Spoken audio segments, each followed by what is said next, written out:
اگر کوئی منڈیوں میں آ کر بخاری کی اردو شروحات لے کر تمہارے ذہنوں کو خراب کرے تو اسے کہہ دینا ولا التفات الی من خالف فیہ. اہل حدیث کے فقط دو اصول ہیں، ایک اطیعوا اللہ اور دوسرا واطیعوا الرسول.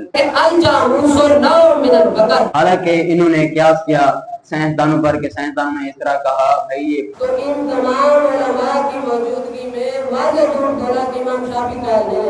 نحمده ونصلي على رسوله الكريم اما بعد فاعوذ بالله من الشيطان الرجيم بسم الله الرحمن الرحيم ولكل أمة جعلنا منسكا ليذكروا اسم الله على ما رزقهم من بهيمة الأنعام صدق الله مولانا العظيم وبلغنا رسوله النبي الكريم الأمين إن الله وملائكته يصلون على النبي يا أيها الذين آمنوا صلوا عليه وسلموا تسليما اللهم صل على محمد وعلى آل محمد كما صليت على إبراهيم وعلى آل إبراهيم إنك حميد مجيد اللهم بارك على محمد وعلى آل محمد كما باركت على إبراهيم وعلى آل إبراهيم إنك حميد مجيد.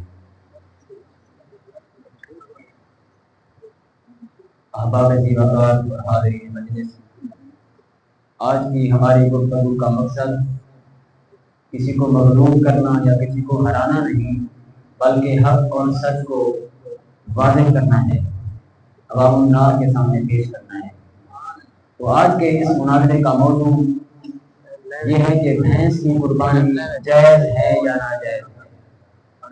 اس بارے میں ہم اصلی سنی سلفیوں کا مذہب اور موقف وہ یہ ہے کہ بھینس کی قربانی جائز نہیں ہے. اس پر ہم دلیل دیتے ہیں سب سے پہلے قرآن پاک سے، اس کے بعد احادیث طیبہ. سب سے پہلے تو ہم قرآن پاک کی دلیل دیتے ہیں. خالق کائنات نے ارشاد فرمایا وَلِكُلِّ أُمَّةٍ جَعَلْنَا مَنسَكًا لِيَذْكُرُوا اسْمَ اللَّهِ عَلَى مَا رَزَقَهُم مِّن بَهِيمَةِ الْأَنْعَامِ، کہ ہم نے ہر امت کے لیے قربانی کو مقرر کیا تاکہ وہ اللہ تبارک و تعالی کا نام ذکر کریں اس پر جو اللہ نے ان کو عطا کیا. تو صدر ذی وقار، یہ آیت جو ہے یہ مجمل ہے، اس آیت کو تفسیر کی ضرورت ہے. تو ہم اس آیت کی تفسیر بالقرآن سے کریں گے جو کہ اقوی ہے، قوی ہے، معتبر ہے اور مدلل ہے. احباب ذی وقار، اب ہم قرآن و حدیث سے ثابت کریں گے کہ بھینس کی قربانی جائز نہیں ہے. آئیے قرآن سے پوچھتے ہیں کہ بہیمۃ الانعام اس سے مراد کیا ہے. قرآن تو بتا کہ بہیمۃ الانعام کیا چیز ہے. تو قرآن کہتا ہے سورۃ الانعام پارہ نمبر 8 آیات مبارکہ 143 اور 144 کے اندر خالق کائنات نے ارشاد فرمایا ثمانیۃ ازواج، کہ وہ 8 جوڑے ہیں جن کی قربانی کی جا سکتی ہے. وہ 8 جوڑے ہیں. وہ 8 جوڑے کون سے ہیں؟ ان میں سے پہلا جوڑا من الضأن اثنین، کہ بھیڑ میں سے 2 نر اور مادہ ہیں، اور دوسرا من الماعز اثنین، بکری میں سے 2 نر اور مادہ ہیں. تیسرا جوڑا من الابل اثنین، اونٹ میں سے 2 نر اور 2 مادہ ہیں. اور چوتھا جوڑا من البقر اثنین، گائے میں سے 2 نر اور مادہ ہیں. تو احباب ذی وقار، یہ کل 8 جوڑے بنتے ہیں. اگر ان میں سے نر اور مادہ کو نکال دیں تو پھر 4 بنیں گے. تو صدر ذی وقار اور حاضرین مجلس، آپ دیکھیے کہ قرآن پاک کے اندر قربانی کے جو جانور بیان کیے گئے ان میں بھینس کا ذکر نہیں ہے. فقط 4 جوڑے بیان کیے. اگر نر و مادہ کا خیال نہ کیا جائے تو فقط 4 جانور بنتے ہیں، بکری، گائے، اونٹ اور اس کے بعد بھیڑ بنتی ہے، دمبا، یعنی یہ 4 جانور بنتے ہیں. لیکن ان میں بھینس کا ذکر بالکل بھی نہیں ہے. تو لہذا اس سے معلوم ہوا کہ بھینس کی قربانی جائز نہیں ہے. اور دوسری دلیل ہماری یہ ہے کہ حضرت عبداللہ بن عباس رضی اللہ تعالی عنہما، جن کو سرکار نے حبر العلماء کا لقب دیا، جو مفسر اول ہیں، رئیس المفسرین ہیں، جن کو حضور نے دودھ گھوٹی دی، جن کے لیے حضور نے خالق کائنات سے دعا مانگی، جو اپنے دور کے بڑے مجتہد اور فقیہ تھے، جن سے بڑے بڑے جلیل القدر صحابہ کرام مسائل پوچھتے تھے، انہوں نے اپنی تفسیر ابن عباس کے اندر فرمایا کہ بہیمۃ الانعام سے مراد 4 جانور ہیں۔ بہیمۃ الانعام سے مراد 4 جانور ہیں، جن میں سے ایک اونٹ ہے، دوسری بکری ہے اور تیسری بھیڑ ہے، لیکن ان میں بھینس کا ذکر بالکل بھی نہیں ہے۔ گائے کو بیان کیا، اونٹ کو بیان کیا، بکری کو بیان کیا، بھیڑ کو بیان کیا، لیکن ان میں اونٹ کا ذکر نہیں ہے، بھینس کا ذکر نہیں ہے۔ لیکن جعلنا من سکن لیذکر اسم اللہ علی ما رزقهم من بہیمۃ الانعام۔ صدق اللہ العظیم۔ الصلاۃ والسلام علیک یا سیدی یا رسول اللہ، الصلاۃ والسلام علیک یا سیدی یا حبیب اللہ، الصلاۃ والسلام علیک یا سیدی یا خاتم النبیین۔ سامعین وقار، آج کا جو موضوع ہے مناظرہ کا وہ ہے بھینس کی قربانی کرنا جائز ہے یا نہیں۔ تو میرے مدِ مقابل نے اپنا موقف رکھا اور اپنے موقف پر استدلالات فاسدہ سے ہمارے قلوب و ذہن کو مغفر فرمایا، جبکہ احناف کا اس کے بارے میں موقف یہ ہے کہ بھینس کی قربانی بالاجماع بلا کراہت تحریمی اور تنزیہی جائز ہے۔ دلیل اللہ تعالیٰ کا واضح فرمان ہے۔ اللہ تعالیٰ نے فرمایا وَلِكُلِّ أُمَّةٍ جَعَلْنَا مَنسَكًا لِيَذْكُرُوا اسْمَ اللَّهِ عَلَىٰ مَا رَزَقَهُم مِّن بَهِيمَةِ الْأَنْعَامِ کہ اللہ تعالیٰ نے ہر امت کے لیے قربانی کا دن مقرر فرمایا ہے تاکہ وہ بہیمۃ الانعام پر اللہ کا نام ذکر کریں۔ تو بہیمۃ الانعام کسے کہتے ہیں؟ بہیمہ کی تعریف مفسرین نے 2 طریقوں سے کی ہے۔ پہلی یہ ہے کہ بہیمہ چوپائے کو کہتے ہیں، جس کی 4 ٹانگیں ہوں وہ بہیمہ ہے۔ دوسری یہ کی گئی کہ بہیمہ اس کو کہتے ہیں جو بول نہ سکتا ہو، اگر بولے تو اس کی آواز سمجھی نہ جائے، وہ بھی بہیمہ ہے۔ اور انعام کسے کہتے ہیں؟ فرمایا انعام پالتو جانور کو کہتے ہیں۔ تو بہیمۃ الانعام یہ بھینس پر مطلقاً صادق آ رہا ہے کہ بھینس کی ٹانگیں بھی 4 ہیں اور بول بھی نہیں سکتی اور پالتو جانور بھی ہے۔ اور اصول فقہ قاعدہ ہے المطلق یجری علی اطلاقہ، جب مطلق بولا جائے تو وہ اپنے اطلاق پر جاری رہتا ہے۔ تو جب بہیمۃ الانعام بھینس پر صادق آ رہا ہے تو لہذا اس سے واضح طور پر معلوم ہوا کہ بھینس کی قربانی قرآن سے ثابت ہے۔ دوسری دلیل انہوں نے پیش کی ثمانیۃ ازواج والی حدیث، ثمانیۃ ازواج والی آیت مبارکہ۔ تو اس آیت سے ان کا موقف قطعاً ثابت نہیں ہوگا، بلکہ یہ تو ہمارے موقف کی دلیل ہے۔ اللہ تعالیٰ نے 4 جنسیں گنوائی ہیں، دان، ماز، ابل اور بکر۔ دان بھی جنس ہے، ماز بھی جنس ہے، ابل بھی جنس ہے، بکر بھی جنس ہے۔ تو بکر جب جنس ہے اور تمام ائمہ لغت کا اس بات پر اتفاق ہے کہ بکر جنس ہے اور جاموس اس کی نوع ہے۔ میرے ہاتھ میں مصباح اللغات ہے، اس کے اندر انہوں نے لکھا ہے البقر، یہ اس میں جنس ہے۔ تو جب جنس ہے تو اس کی نوع کیا ہے؟ تو لسان العرب تمام اقوام متحدہ کی یہ لغت کی زبان ہے۔ انہوں نے لکھا ہے کہ الجاموس نوع من البقر، کہ جاموس یعنی بھینس یہ بکر کی قسم ہے۔ تو بکر کی قربانی قرآن و حدیث سے ثابت ہے۔ جب بھینس بکر کی نوع ہے تو بھینس کی قربانی کرنا گویا کہ بکر کی قربانی کرنا ہے۔ تو لہذا ثابت ہوا کہ اللہ تعالیٰ کا واضح فرمان ہے کہ بھینس کی قربانی بکر کی قربانی ہے۔ تو بھینس کی قربانی بالاجماع بلا کراہت جائز ہے۔ تو اب اس پر اجماع کیا ہے؟ علامہ ابن المنذر نے اپنی کتاب الاجماع ابن المنذر میں عبارت نقل کی ہے، فرمایا اجمع کل من نفذ عنہ من اہل العلم علی ان حکم الجوامیس حکم البقر۔ فرمایا کہ تمام اہل علم کا اس بات پر اتفاق ہے کہ جاموس کا حکم بکر والا حکم ہے، لہذا جب بکر کی قربانی جائز ہے تو جاموس کی قربانی یعنی بھینس اور گٹے کی قربانی بھی جائز ہوگی۔ اور دوسری دلیل علامہ نووی نے اپنی کتاب کے اندر المجموع شرح مہذب کے اندر آپ نے لکھا فرمایا کہ الجاموس نوع من البقر ھذا هو الثواب. فرمایا اے لوگوں اگر تمہیں کوئی بد مذہب اگر گمراہ کرے اور وہ یہ دلیل دے کہ بھینس کا ذکر قرآن میں نہیں ہے حدیث میں نہیں ہے تو فرمایا الجاموس نوع من البقر کہہ دینا کہ جاموس بکر کی نوع ہے. تو فرمایا ھذا هو الثواب الذی لا شک فیہ. فرمایا یہ وہ درست بات ہے جس میں شک کی گنجائش ہی نہیں ہے. آگے فرمایا ولا التفات الی من خالف فیہ. فرمایا کہ اگر کوئی منڈیوں میں آ کر بخاری کی اردو شروحات لے کر تمہارے ذہنوں کو خراب کرے تو اسے کہہ دینا ولا التفات الی من خالف فیہ. تو جو اس بات میں اختلاف کرے بھینس کو بکر سے الگ ثابت کرے فرمایا اس بات کی طرف اپنے کان نہیں دھرنے. حاضرین مجلس اور صدر ذی وقار، جس طرح کہ آپ نے سنا کہ میرے مد مقابل صاحب نے بہیمۃ الانعام سے بھینس کو قیاس کیا کہ بہیمہ جو ہے یہ 4 ٹانگوں والا ہے اور دوسرا انعام جو ہے یہ پالتو جانور ہے.